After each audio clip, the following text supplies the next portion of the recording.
Long ago, in the misty swamps of New Orleans, beneath a silvery moon, Amara stood silent by the riverbank, clutching a shimmering seashell necklace, the last gift from her mother before she vanished. "Never take it off," her mother had warned, voice trembling as if death lurked nearby. But tonight, the necklace burned hot, pulsing as if a spirit stirred within. A chill snaked down Amara's spine, as though eyes watched from the inky river. Distant drums echoed, their ancient ancestral rhythm drawing her into an irresistible mystery. Was the necklace a key to her mother's truth, or a curse lying in wait? As moonlight flared, a figure rose from the water, eyes gleaming like pearls. "You summoned me," a voice whispered, cold as the night breeze. Amara flinched, heart pounding. Would she dare step into the darkness to uncover the truth, or become a victim of her family's secrets? Amara still vividly recalled her first step into the old wooden house by the swamp. Beneath its faded paint, the wood's grain seemed to whisper tales of time, its cracked beams casting shadows with every gust of wind. The ceaseless hum of insects, like an unseen chant, blended with the rustle of leaves, deepening the eerie desolation. From that first day, a chilling unease seeped into Amara's very bones, as if the house held not just her husband, but something far beyond imagination. Solomon appeared in town like a perfect punctuation in a vibrant painting. His deep eyes and just charming enough smile carried an irresistible pull. They met at a lively porch party, where lanterns glowed and a violin's haunting notes filled the air. Solomon took Amara's hand, whispering sweet words that made her believe she'd found a steadfast anchor. Yet upon returning to the swampside house, the illusion of peace seemed to dissolve. Their first night together, Amara jolted awake in bone-chilling cold. She dreamed she was bound to a rotting ancient tree, its branches like hands clawing at a painful past. Dark shapes huddled around, their mocking laughter echoing relentlessly, pounding her ears like drumsticks of fear. Her slender frame trembled as a masked figure, wielding a long wooden staff, emerged from the mist. Panic surged, but she couldn't break free, only scream in vain. After each nightmare, Amara curled into the blankets, her wary eyes fixed on the corner where Solomon slept soundly. When she shared her haunting dreams, hoping for comfort, he only chuckled softly. "Just dreams, love. You're stressed." His gentle tone left her bitter, wondering if her husband truly grasped the fear gripping her heart. In the dim, flickering light, his smile suddenly seemed alien. The necklace her mother left became Amara's constant companion. Its shimmering seashells, adorned with delicate patterns, appeared fragile yet carried an odd weight. By day it warmed like sunlight, but at night the shells burned, sending heat through her fingertips like a smouldering ember. Pressing it to her chest, Amara felt her racing pulse, questioning if the necklace held a message from the past. In the dark, when it hummed, she heard a faint call, summoning her name from the silent swamp. One night, with Solomon gone early to meet friends, Amara stayed up late. The wind stirred gentle waves against the shore, churning the black water. Drums echoed from deep within the swamp, their urgent rhythm tugging at her heart. Silver moonlight danced on the surface, weaving a surreal scene. In the faint glow, a slender figure glided past, hair gleaming like a silver ribbon. A whisper cut through, icy as the night breeze. "Beware, Amara, the one beside you is not what he seems." The voice ceased, ripples surged, then silence reclaimed the night. Amara staggered, heart pounding, cold sweat trickling down her spine. She fled back to the house, nightmares clawing at her mind like a crushing reality. Her footsteps left wet prints on the muddy ground, her clogs echoing in the empty dark. Glancing back at the swamp, the house's lantern flickered out, a ghostly warning of secrets yet unveiled. The next morning, Amara woke with fierce resolve. Staring into the old mirror, she saw a shift in her eyes, from naive innocence to sharp vigilance. The creaky house was no longer a home, but a cradle of unspoken mysteries. She began watching Solomon closely, the fleeting glance when she mentioned her dreams, the hand that brushed a drawer, then quickly withdrew. the smile always hiding something. His initial charm morphed into an enigmatic shadow she couldn't ignore. As dusk painted the mangroves purple, Amara slipped into Solomon's private room. Her heart raced, each step a needle in her chest.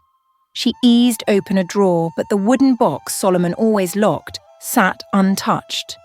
A slim gap between lock and lid teased her curious eyes. Clutching the necklace, Amara steadied herself, vowing to uncover the secret, no matter the danger. That evening, by the window under a crescent moon, Amara recalled her mother's words. Never remove the necklace and stay wise against temptation. She gave a wistful smile, finding fleeting peace amid her inner storm. In the night, the insects' drone and the lapping waves wove a cryptic symphony. Closing her eyes, she breathed deeply, steeling herself for the truth. Not waiting for Solomon's return, she drew courage from her anguished tears. She glided through the hallway, eyes resolute. The iron lock clicked as she tested it, and the door creaked open. A cold draft hit her, startling her. Before her wasn't the dry wooden box, but a space brimming with faded paintings of young women wearing necklaces identical to hers, their faces both alluring and sorrowful. She stepped back, dread enveloping her. Questions flooded her mind. Who were these women? Why did they share her necklace? And Solomon? What role did he play in this bizarre tale? Wiping tears, Amara fought the urge to flee. Instead, she resolved to document every image, every detail. That night, she secretly photographed the first painting, its eyes brimming with sorrow. She thought, with evidence, she'd no longer be alone in this uneasy marriage. When Solomon returned, she faced him with her calmest expression. In his gaze, she caught a flicker of surprise, swiftly masked by a mocking smile.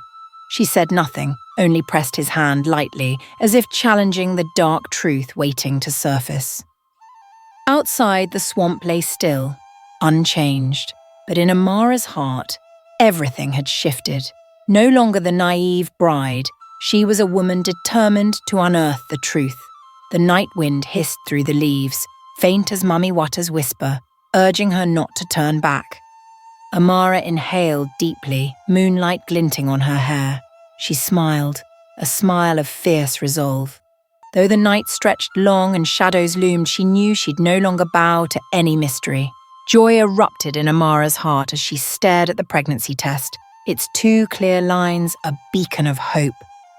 For a moment, the weight of dark nights and haunting dreams dissolved, replaced by a radiant vision of the future. She imagined cradling her child, the sound of their laughter echoing through the wooden house by the swamp, a promise of brighter days. Sunlight streamed through the window, painting warm patches on the walls, and Amara told herself this was the start of a magical journey. In the serene morning light, she gently touched her belly where her tiny child was forming. A warmth spread through her, sparking a smile, her eyes glistening with happiness. Unable to wait, she grabbed her phone to call Solomon. Her heart raced as his voice answered, a familiar echo. "Where are you, my love?" Breathless, Amara shared the news. When she said, "Solomon, we're having a baby," the air seemed to pause. He was silent a beat too long, then replied in a warm but subdued tone, "That's wonderful." Yet in his voice, Amara caught a distant note, like dew falling into a still lake, lacking the vibrant ripples she'd hoped for. After that call, unease crept back into her. She couldn't decipher the fleeting sadness in Solomon's eyes or the faint glint that vanished as he forced a strained smile. She tried to dismiss her doubts, telling herself he was just tired, but a mother-to-be's keen heart couldn't ignore those subtle signs. That night, the wooden house felt sacred. Solomon skipped his usual parties and friend gatherings to cherish time with his wife. In the kitchen, under the golden glow of a lamp, his caring face shone as he prepared a lavish dinner. Amara sat across from him, her gaze filled with love. Solomon's hand occasionally brushed her belly, his whispers sweet in her ear. "I'll protect you and our child forever." Each word poured honey into her heart, easing her fears like never before. After their cozy dinner, Solomon guided Amara to bed. He treated her like a delicate flower, easing her worries, settling her gently onto the soft mattress. Amara closed her eyes, feeling his warmth envelop her. In that peaceful moment, she thought she'd drift into a sweet dream, free of darkness and mocking laughter. But as her soul slipped from reality into the dream world, a nightmare roared back, fiercer than ever. In her sleep, Amara lay on cold, damp earth, the ground chilling her back. A thick, mercury-like darkness surrounded her. The masked figure loomed again, its wooden staff glinting in dim light. Her breaths quickened as the shadow drew near. A cold voice hissed, "You cannot escape." Terror overwhelmed her, freezing her blood. She jolted awake, drenched in sweat, gasping in panic. Her heart raced, the necklace pulsing fiercely as if warning her. A sharp pain stabbed her belly and she screamed. Solomon rushed to her side, eyes wide with worry. He scooped her up, hurrying through the silent hallway to the car, speeding her to the hospital.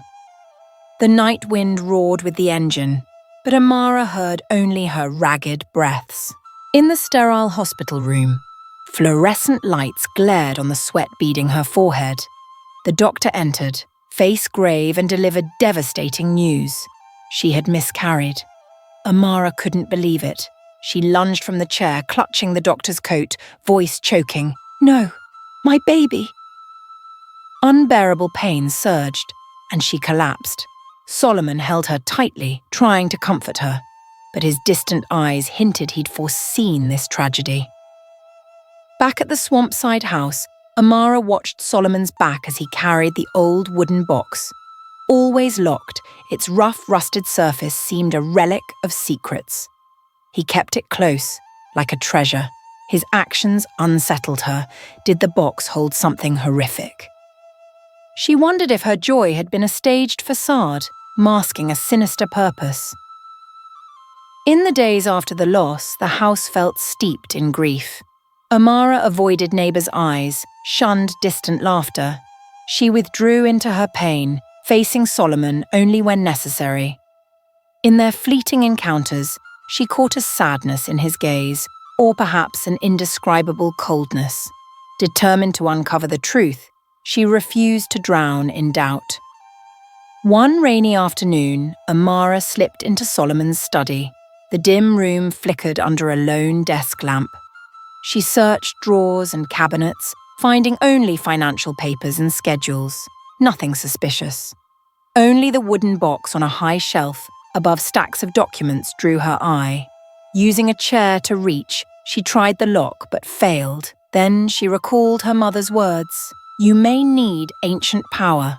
That night, clutching the necklace, she prayed for her ancestors' protection, resolute not to give up. The next day, Amara bought kerosene and cloth. She set the box on the table, doused the lock with kerosene, and wrapped it in cloth. Lighting a small flame, she waited as smoke rose. The iron lock expanded, clicking dryly. When the box creaked open, Amara held her breath. Beneath tattered fabric lay a stack of grimy, yellowed papers. Mesmerized, she pulled them out and began to read. The pages detailed sacrificial rituals, dark incantations for power or wealth. On the first sheet, Solomon was scrawled in bold black ink. Amara trembled as she read, "A life offered for eternal fortune." Her breath quickened, each word a dagger to her heart. The pieces clicked. His distant looks, forced smiles, the mysterious box, and now a sinister ritual. Solomon wasn't her ideal husband. He was willing to sacrifice their child's life for power. Rage ignited in Amara, thrusting her into a life-or-death resolve. She folded the papers, tucked them into her jacket, and slipped from the room. Rain poured outside, heavy drops pounding the thatched roof. Amara raced down the stairs, each step echoing like a war drum. She stepped into the storm, rain lashing her face, cold water streaming down her back but unable to stop her. Running to Zora's house, her friend versed in folklore, Amara panted, each breath a struggle. Zora opened the door, eyes flashing with concern. Before explaining, Amara thrust the papers forward. "You have to help me." Her voice quivered but was fierce. Zora stammered questions, then screamed upon reading a page. "This is a secret cult's ritual. Solomon sold your child's future." Zora hugged Amara tightly, soothing her, then began planning a rescue. That night, they sat by candlelight in Zora's home. Animal hides covered the floor, ancient symbols adorned the walls. Zora spoke of Mami Wata, the river spirit protecting pure souls. "Your mother's necklace holds power to ward off evil," she said. "We must perform a ritual to break the curse." Amara listened, eyes welling with hope. She knew only by facing the darkness could she save herself and her unborn child. The rain stopped, a faint moon glowing. Amara and Zora carried the box and papers back to the swamp house.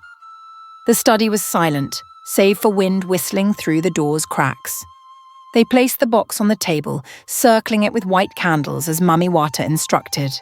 Zora murmured prayers, sprinkling sea salt around the box, candlelight dancing on the aged wood. Amara gripped the seashell necklace, her mind calm, her soul reaching for ancestral strength. As the ritual peaked, the wind abruptly ceased, the air heavy with anticipation. Candles flickered, shadows on the walls seeming to stir. A whisper echoed, "Return the life." Their fingers pointed to the box, and Amara gasped as the lid lifted on its own. The papers floated upward, white smoke swirling ethereally. Relief flooded her, as if countless thorns were plucked from her soul. Drums from the swamp resounded, not ominous, but vibrant, pulsing with life. The next morning, Amara awoke to sweet dawn light streaming through the window. Touching her belly, she felt a gentle, living pulse.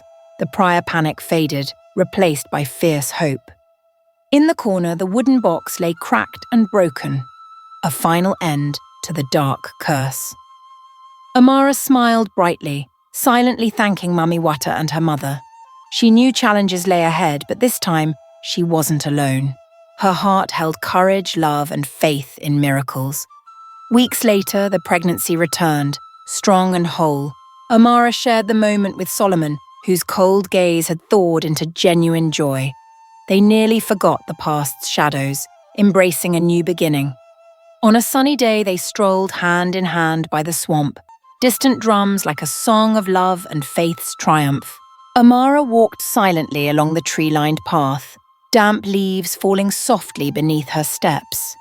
The afternoon breeze swept through, carrying the earthy scent of swamp silt, beckoning her back to distant memories. Her heart churned with unease as she headed to Zora's small house, her childhood friend, the only one who truly understood her soul.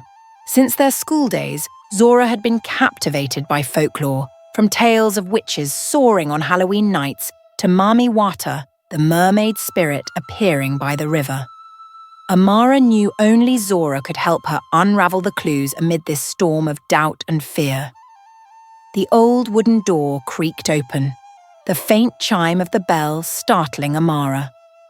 Zora greeted her with a warm embrace, concern lurking behind a half-hidden smile. Inside the living room, dim golden lamplight illuminated folk paintings lining the walls, each depicting a thrilling New Orleans tale. Ceramic jars etched with catfish, water snakes, and slender merfolk adorned an ancient wooden shelf, evoking age-old rituals. Amara sank into a rocking chair, her heart heavy. She recounted her nights of eerie nightmares, the masked figure with a wooden staff chasing her through dense forests, the mysterious presence by the Black River, where moonlight glinted on silken hair belonging to no mortal. When she mentioned Solomon's ever-present wooden box, the air thickened, the candle's flame trembling in her hand. Zora closed her eyes, drawing a long breath. "The necklace your mother left you," she said softly, "holds ancient power. It's a talisman for pure souls, but also a warning." Her eyes flashed with resolve as she recalled the legend of Mami Wata, half woman, half fish, guardian of the deceived, guiding them through peril. She only appears to those at a fateful crossroads, Zora explained. If you saw her, you're being betrayed by someone closest to you. Amara's breath caught. She remembered the shadowy figure by the water, its icy voice echoing in the drizzle. Listen. Now she realized it wasn't meaningless. It was a dire warning. That afternoon, Zora rummaged through drawers, finally retrieving a small packet of fine white powder wrapped in black cloth. This, she said cautiously, will make Solomon sleep like the dead. When he's out, you can open the box, but brace yourself. It might hold nothing, or something you're not ready to face. Amara eyed the powder with mounting doubt, her heart racing. She knew this act could worsen everything, but suspicion of her husband consumed her senses. She nodded, accepting the challenge, aware it might cost her the last shred of peace she clung to. As night fell, the swampside house sank into silence. Amara stirred the powder into a steaming bowl of Solomon's favourite soup, its sweet aroma of green onions and garlic masking the faint foreign taste. When Solomon entered, his gaze softened, a thin smile on his lips. He set the bowl before Amara, then ate, savouring each slow spoonful. Moments later, his smile lingered, eyes drooping, head nodding. Finally, he slumped onto the table, limp as a marionette. Amara inhaled sharply, her heart pounding, cold sweat trickling down her spine. She crept to the locked wooden box and knelt beside it. Her hands trembled as she worked the lock, her heart threatening to burst. The box opened, but it was empty, a hollow wooden void. Amara froze, panic engulfing her. She called Zora, voice breaking. "There's nothing here." But the night's echo offered only silence. No one answered. The candle flickered, wall shadows dancing as if mocking her.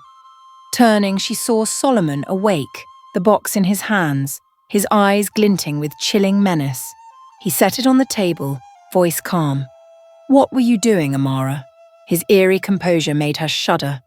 Stammering, she couldn't respond, her heart hammering as she wondered if the moon alone witnessed this moment. In the ensuing confusion, Amara retreated to a corner, fighting back tears.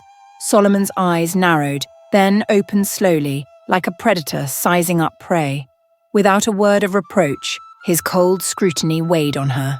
She realized that though the box was empty, Solomon wielded the power of a deeper secret. Silently, she slipped out, closing the door softly, leaving behind the heavy sound of his footsteps. The next day, dread clung to Amara. She sought Zora before dawn, her body weary from a sleepless night. Zora's face was pale, eyes shadowed from late-night research. When Amara showed the empty box's proof, Zora flipped through her notes, muttering incoherently. "Impossible," she whispered, eyes wide. On the final page, faded black ink read, "All souls have been traded. Now, only you remain." Amara stared, her heart stalling. The empty box didn't hold an object. It concealed Solomon's pact with some dark force. From that moment, Amara could no longer see her husband as ordinary. Each glance conjured his cold stare, his forced smile. She wondered what had driven Solomon to guard such a horrific secret. Was the necklace her mother left truly her only shield in this shadowy swamp? Amara vowed to keep searching, even if the truth chilled her to the bone. Only by exposing the darkness could she free herself and the innocent souls bound by an unseen chain. Though the path ahead bristled with thorns, she felt unalone. With Zora's friendship, the protection of ancient legends, and the fierce instinct of a future mother. With each strong heartbeat, she knew she was nearing the day she'd confront the darkest secret of all. The next morning, as faint sunlight flickered through the mangrove branches outside the window, Amara entered her office feeling caught between dream and reality. A tremor lingered in her body, her heart racing from the previous night's confrontation with Solomon. Her fingers felt icy, his chilling gaze flashing through her mind. She wondered if she had the strength to continue her quest for truth, but as a colleague approached, their shocked expression flung open the door to fear. "Amara, Zora's been in an accident." The news struck like lightning in a clear sky. Zora, her devoted friend, who stayed up late deciphering the box's mystery, who believed in Mummy Wata's whispers, was gone. Amara stood frozen, her heart shattering with each breath her colleague took. They recounted how Zora ran into the street in a panic, shouting about a masked figure before a truck sent her sprawling. Her final image was a small silhouette, hair whipping in the wind, a terrified smile frozen on her lips. Amara left the office like a ghost. On the way home, memories of Zora flooded back. Last night's dream replayed. Her friend chased through a flooded forest by the masked figure, its hoarse laughter echoing among gloomy trees. Amara clenched her teeth, a chill spreading down her spine. Had an unseen hand pushed Zora to her death? Was Solomon, with his ever-present wooden box, tied to this tragedy? At the Swampside house, Amara paused at the door. Inside, Solomon lounged in an armchair, the box beside him. He looked up, his smile gentle but hollow. "You okay, love?" His voice dripped with false care like a bell ringing discordantly in the heavy air. She forced a faint smile, but every cell in her body screamed a warning. Danger lurks. She stepped past him, suppressing rage and fear, stifling tears threatening to spill. The afternoon passed in silence. The house lost its usual warmth, replaced by stark voids with each gust through the door's cracks. Amara couldn't wait idly for the next horror. She climbed to the attic where her mother once hid a small box of keepsakes.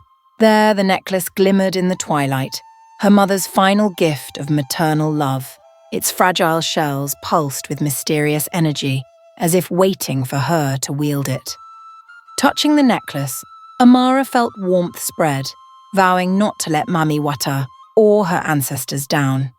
As night cloaked the swamp, Amara slipped out, following the path to the riverbank. The black water lay still, a vast mirror reflecting the silver moon's glints. The air was suffocatingly quiet, broken only by crickets and her ragged breaths. Suddenly, a thin wisp of mist rose from the bank, and Mummy Wata appeared in the pale night, her long hair flowing, sad eyes behind regal beauty, her slender form hovering above the water. Mummy Wata needed no grand proclamation. Her gaze pierced Amara's deepest pain. Her voice told, somber as a final bell. He sold his soul. Amara froze, her heart pausing. Who sold their soul? She whispered, voice bitter. Solomon, the spirit replied, her whisper rippling like water. The box he keeps isn't mere wood. It's a pact with dark forces. Each secret he hides was traded with blood and cursed oaths. Moonlight slanted through the leaves, casting shimmering streaks on the water. Mummy Wata drew closer, her eyes sparkling like gems in the silver glow. Your mother's necklace, she continued softly, is the only key to break the curse. Darkness cannot bind your soul if you know how to use it. Amara bowed her head, clutching the shells. She felt power surging, like an ancient river flowing ceaselessly. In that moment, memories flooded back. Her mother giving her the necklace under a full moon, whispering, "Stay wise, and never abandon faith." Nights with Zora, poring over notes, banishing darkness with myths. The agony of Zora's death, her broken body on the road. Amara looked up, eyes fierce. What must I do to save Solomon's soul and protect myself? Mummy Wata's smile was gentle, yet laced with cold light. Tomorrow night, when the full moon peaks, bring the necklace to the wooden box. Place it on the lid, speak a prayer from your heart's depths. Bow to your ancestors' power, and a pure conscience will dispel the curse. Then she dissolved like mist, leaving Amara alone by the river, the water's murmur echoing past and future entwined. Back home, Amara endured hauntingly quiet hours. She placed the necklace beside the box. Outside, the night deepened, crickets fading into dreams. In the room, candles burned red, their light dancing on the walls. Amara sat, eyes closed, breathing evenly, seeking the ancient energy within the necklace. She prayed silently, "Ancestral spirits, hear me. Grant that this curse dissolves, that truth is revealed, and that pure souls are freed from eternal chains." The necklace warmed strangely, its shells casting faint, shimmering rays. Amara opened her eyes, heart brimming with hope and courage. She knew tomorrow night would decide their fates, hers and the man who was once her husband, now possibly a prisoner of darkness. When the moon crested, the curse would be tested, and justice, or destruction, would judge Solomon. Though facing the wrath of dark forces, Amara felt no fear. In her heart, the strength of motherhood, friendship, and ancient faith ignited a blazing torch, guiding her through the night. At dawn, she would no longer be the anxious bride, but a woman who conquered darkness, wielding the power to free souls from cursed chains. The truth at last would be laid bare. Amara awoke in the quiet morning, her face pale, her breaths faint as if teetering in a boundless void. The past week had been a battle against relentless nausea and a dragging fatigue, like a dark net, ensnaring her soul. Today she resolved to visit the hospital, seeking answers for her body's strange state, suspecting it wasn't just mental strain, but something greater, a new life forming within her. In the clinic, cold fluorescent light glared down on the sterile white table, Amara's pulse quickening. The doctor, a woman with gentle eyes and a warm voice, smiled encouragingly before delivering joyous news. "Congratulations, you're pregnant again!" Elation burst within Amara. She pictured tiny hands on her belly, a soft voice calling "Mama," a future of family bliss awaiting. The dark days seemed to melt, replaced by a shimmering hope, but the joy was fleeting. As she left the room, a ragged boy in tattered clothes rushed toward her, his face etched with panic. His clear eyes glinted with unmistakable fear. Before staff could react, he leaned in, whispering as if the secret couldn't bear daylight. "Pray tonight, or your child will be lost." Then he darted into the crowd of blank-faced patients, leaving Amara frozen in the hallway, her heart iced over. The boy's chilling, innocent warning blurred everything. Amara hurried home, calling her mother on the way. Her mother's voice trembled, hands shaking on the receiver, before advising softly, "Reach out to Pastor Thomas. Pray with all your heart. Hold fast to faith." A sweet calm seeped into Amara, recalling her mother's words. Pastor Thomas, the kind man with a forehead carved by gospel truths, believed faith held miraculous power. That afternoon, Amara visited the small church, tucked behind eucalyptus trees. Before a simple altar, the pastor handed her a worn Bible, opening to the Psalms. He guided her to Psalm 23. "The Lord is my shepherd, I shall not want." His voice rang like a bell of peace, each word sinking into her heart, soothing fears, bolstering strength. Amara closed the book, gave thanks, and left, trusting that tonight, in sleep, she'd find serenity. Her budding faith shattered upon meeting her husband in the swampside house. The door slammed shut, darkness crept through the windows, and Solomon's eyes glinted with suspicion. His thin lips curled into a smile. "You went to the hospital. Why didn't you tell me?" His tone was oddly intimate, yet laced with undeniable doubt. Amara managed a soft, "Just a checkup," before hurrying to the bedroom, but her gaze lingered on his back, chilling her. She could no longer trust his explanations. As night fell, Amara clutched the Psalms lying in bed, the oil lamp's golden glow flickering on the pages. She murmured prayers, her soul drifting like a lotus on calm waters. For a moment she felt safe, but sleep ushered in a pitch-black nightmare. In her dream, Amara wandered a misty forest, towering trees stretching endlessly. Darkness stifled sound, save for her ragged breaths and pounding heart. Hurried footsteps crunched on dry leaves, then a shadowy figure emerged, the masked man, gripping a rough wooden staff. She fled, but he pursued, his hoarse laugh echoing, "You cannot escape." As his wooden-gloved hand lifted the mask, the face beneath was hauntingly familiar. Solomon's. Amara woke in panic, sweat soaking her brow, her heart leaping from her chest. The lamp's wavering light blurred the room's shadows. Turning, she found Solomon gone, only the old wooden box on the desk. An urge to seek evidence in her half-waking state drove her closer. The box was no mere keepsake. It now revealed itself as an ancient device, harboring dark secrets. A chilling murmur rose from the box. "She's suspicious. I need time for the sacrifice." Amara froze, circling the table without touching it. A tiny screen on the device flashed a message. The child and the friend were offered. Now only her. The stark words stabbed her heart. A mother-to-be's soul writhed, realizing this was no jest but a horrific truth. Solomon had orchestrated a cruel ritual, sacrificing lives he once called beloved for power or fortune. Amara stood trembling. A gnawing stomach pain recalled the early miscarriage when she bit her lip until it bled, screaming endlessly. That gut-wrenching loss wasn't an accident but part of her husband's ghastly plan. Tears streamed, but she choked them back, swallowing bitter drops. Tonight, darkness didn't just lurk outside the house. It had invaded her heart. She needed time to plan. Step by step, Amara grabbed her phone, swiftly texting Pastor Thomas, "Help! I'm at the swamp house. Come now." She knew she still held the psalm's power and her mother's necklace. Though the dark ritual wasn't complete, she had a chance to stop the tragedy. Solomon entered, his face devoid of remorse. His eyes met hers, but Amara looked away coldly. He touched the box, squeezing it like a trusted ally. The gesture chilled her.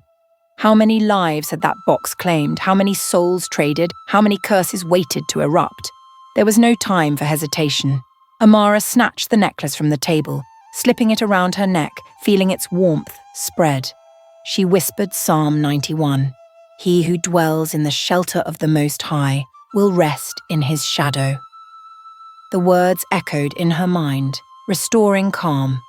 Her heart no longer quaked, but turned to iron resolve. The house was eerily silent as Amara left the room. Outside, a light rain fell, droplets pattering on the tin roof, resonating in her soul. She headed for the front door, preparing for the final confrontation.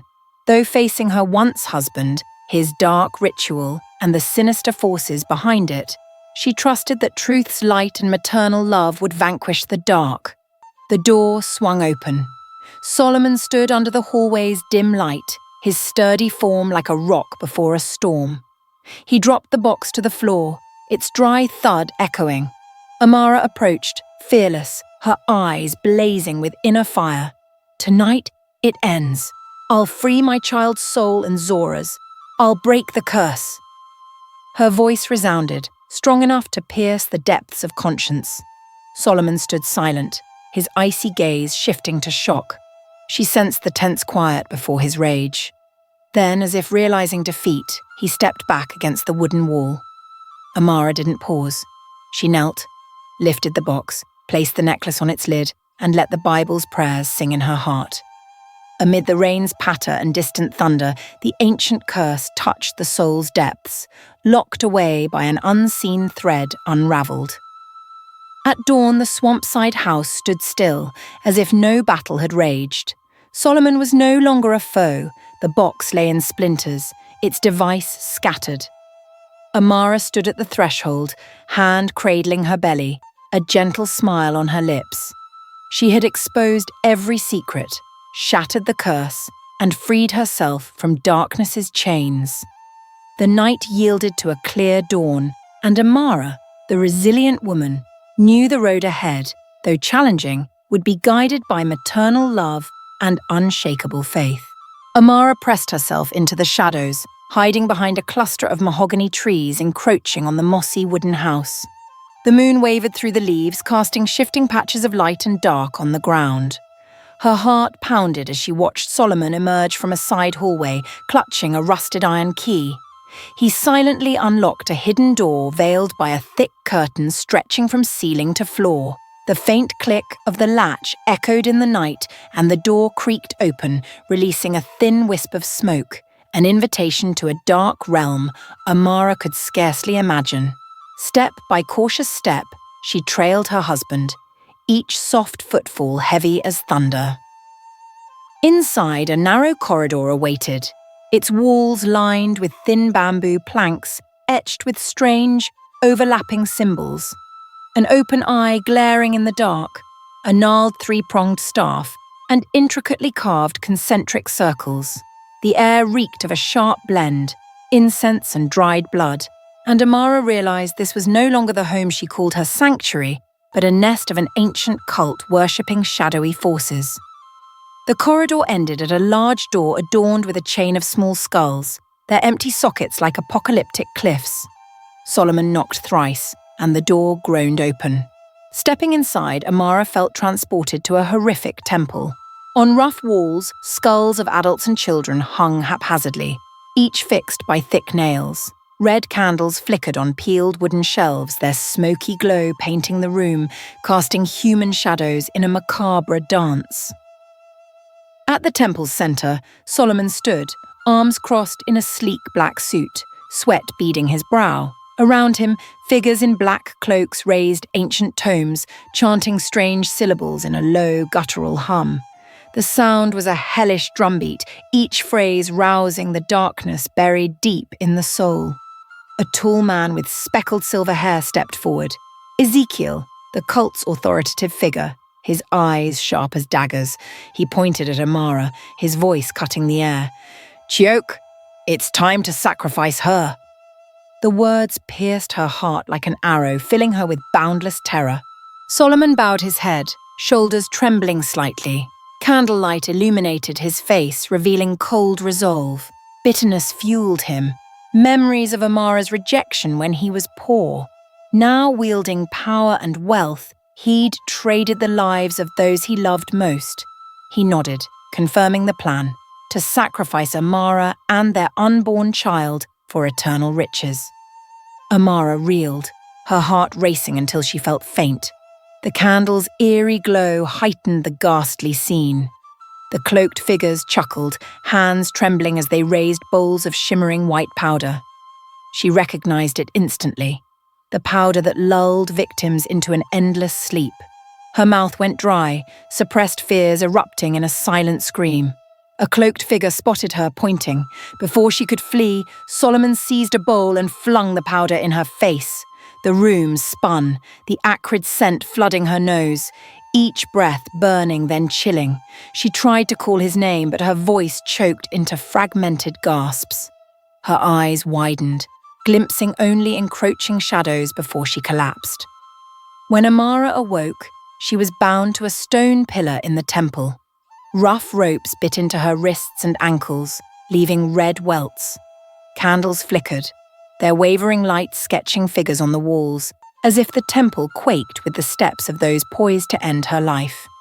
The air was thick with smoke and sweat, her heart hammering, each breath echoing in the damp chamber.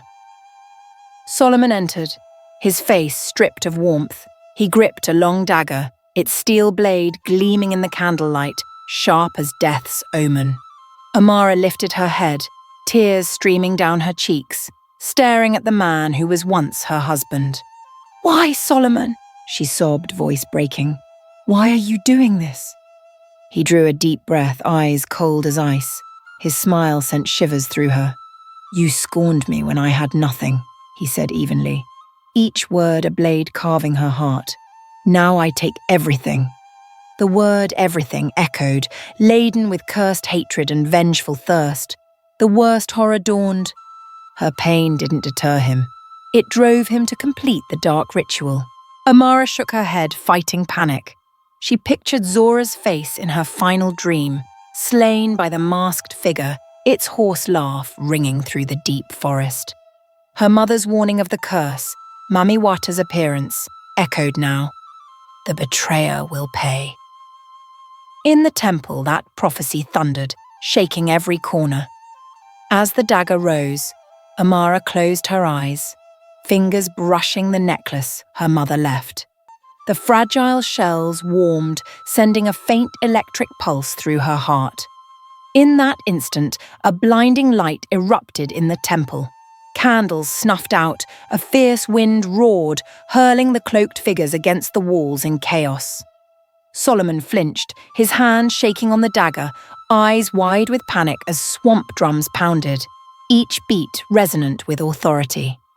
A misty figure rose from the smoke, Mami Wata, materializing atop a stone dais. Her long hair flowed, silver in the candlelight filtering through the haze. Her eyes blazed with profound sorrow, yet unyielding strength. Her voice boomed like thunder. "The betrayer will pay!" The temple quaked, stone floors cracking, skulls clattering to the ground in sharp echoes. Solomon and his cohorts staggered, mouths agape, too terrified to face the mermaid spirit manifest in the mortal realm. Amara felt weightless, as if lifted from her bonds. Opening her eyes, she saw the cursed temple fall silent, leaving only dying embers and swirling dust. When she came to, Amara stood outside an ancient church, still clutching the necklace. Dawn's gentle light streamed through vibrant stained glass, painting the stone floor in shimmering hues. Dizzy, unsure how she'd moved from temple to here, her heart brimmed with newfound faith and strength. She entered the church, its quiet broken only by her footsteps' echo. At the sanctuary's end, sunlight blazed brightest, a beam pointing to a cedar altar. Kneeling, she placed the necklace on it, hands clasped. Bible prayers sang in her mind, "The Lord is my shepherd, I shall not want." The words wove a pearl-like chain, linking her to the divine, to maternal love, and to boundless hope. Lifting her head, faith shone in Amara's eyes.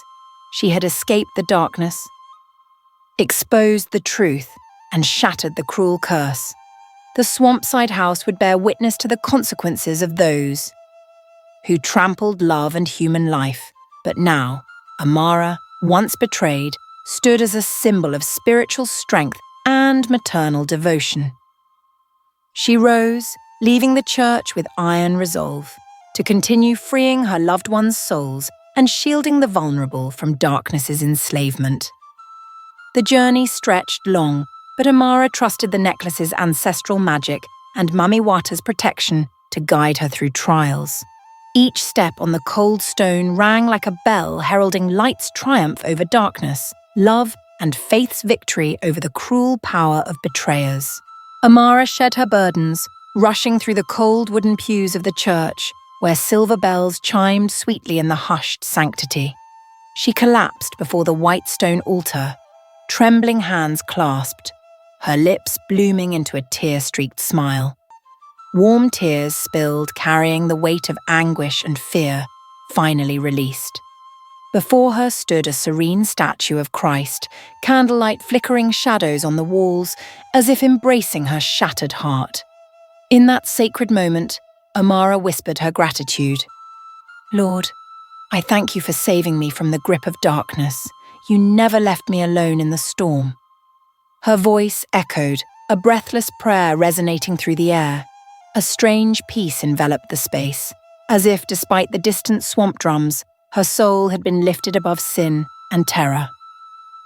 Regaining her composure, Amara stood, her gaze resolute. She sought Pastor Thomas, who had guided her through these harrowing days. His kind face softened as he gently hugged her shoulders, smiling. "God has seen your heart.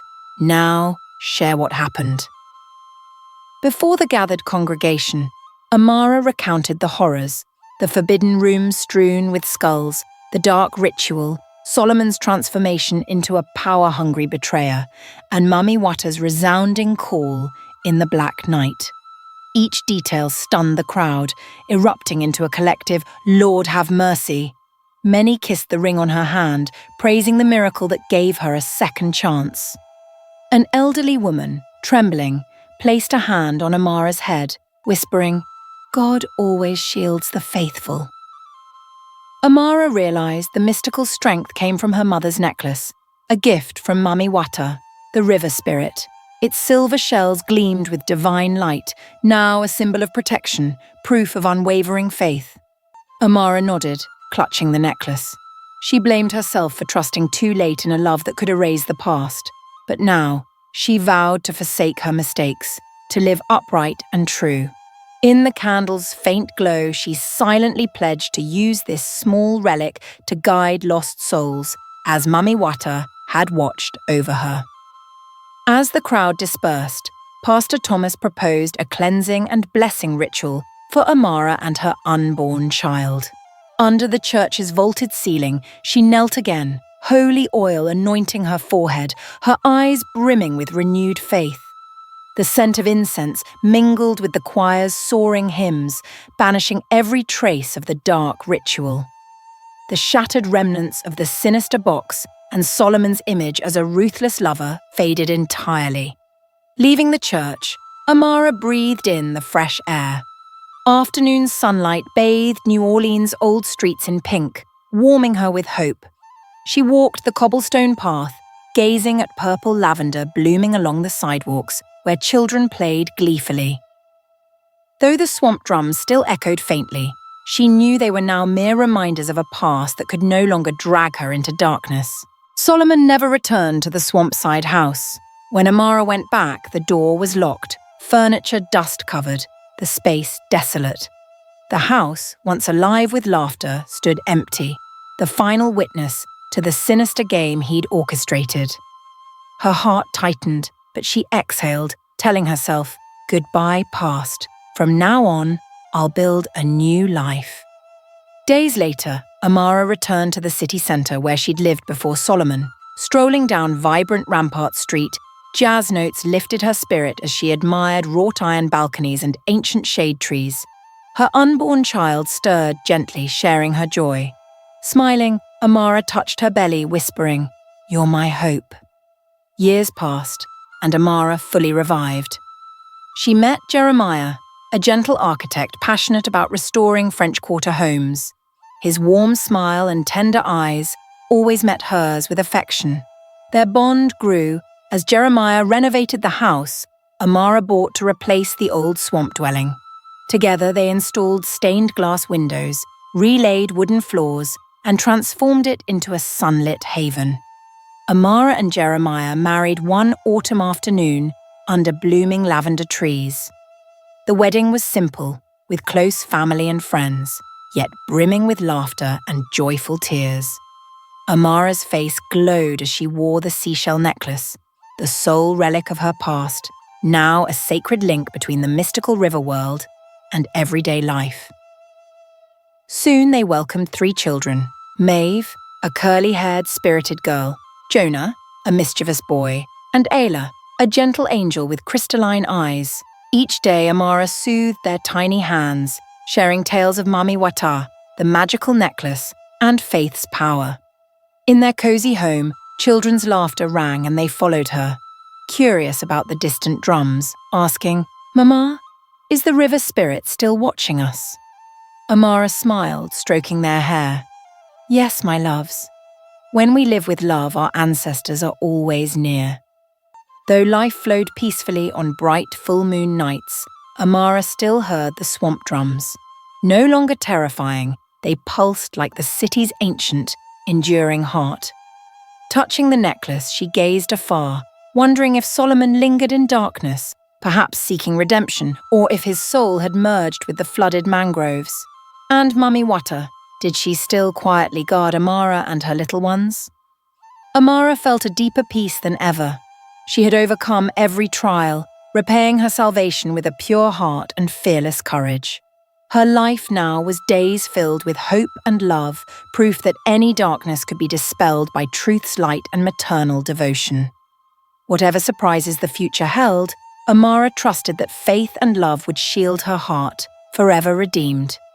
Under New Orleans' fragile moonlight, the drum's echo was no mere reminder of a vanquished past, but a promise of untold wonders, of faith and love's miracles that would forever endure.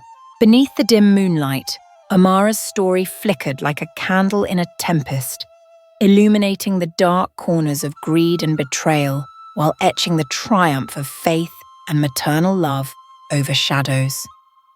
As she left the church, her steps light on the ancient cobblestone path, she knew her journey was far from over. The wooden house by the swamp stood silent, a witness to the clash between light and darkness. Solomon had vanished, leaving behind the shattered wooden box and a cruel secret not fully unveiled. In the days that followed, Amara listened to the distant drums. Were they Mummy Wata's call or echoes of the past? Each full moon, she dreamed of the skulls from that forbidden temple, a reminder that something still lurked beneath the swamp's silty veil. She harbored no regrets for piercing the mystery, but a burning question gnawed at her. Why was Solomon willing to trade the life of their unborn child and her dearest friend? How had that sinister temple thrived undetected for so long? Life slowly reclaimed a peaceful rhythm. Amara nurtured the child growing within her, preparing for a new life, a symbol of hope and renewal. She kept a journal, chronicling the dark nights, the drum's resonance, Mummy Wata's whispers, and each step toward truth. Each page was a thread stitching memories, mapping the path to the forbidden room, Ezekiel, and the cloaked chanters.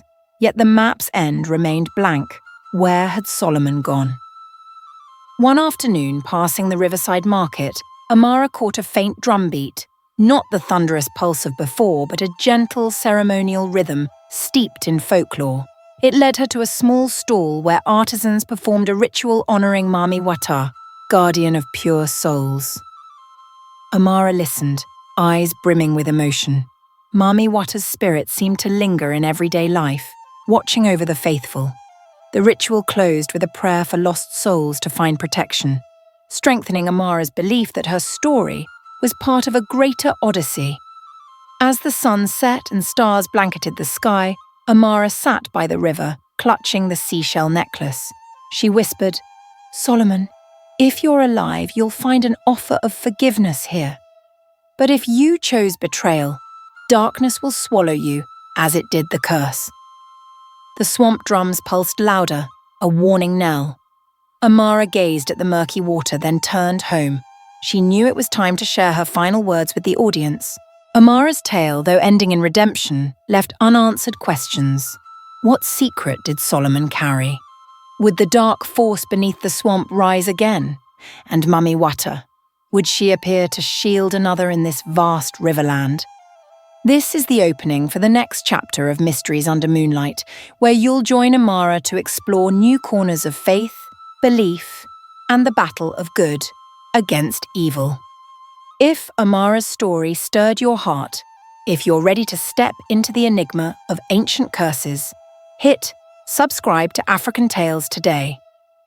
Don't miss the thrilling continuations, rich with folklore woven through river rhythms and unpredictable drama.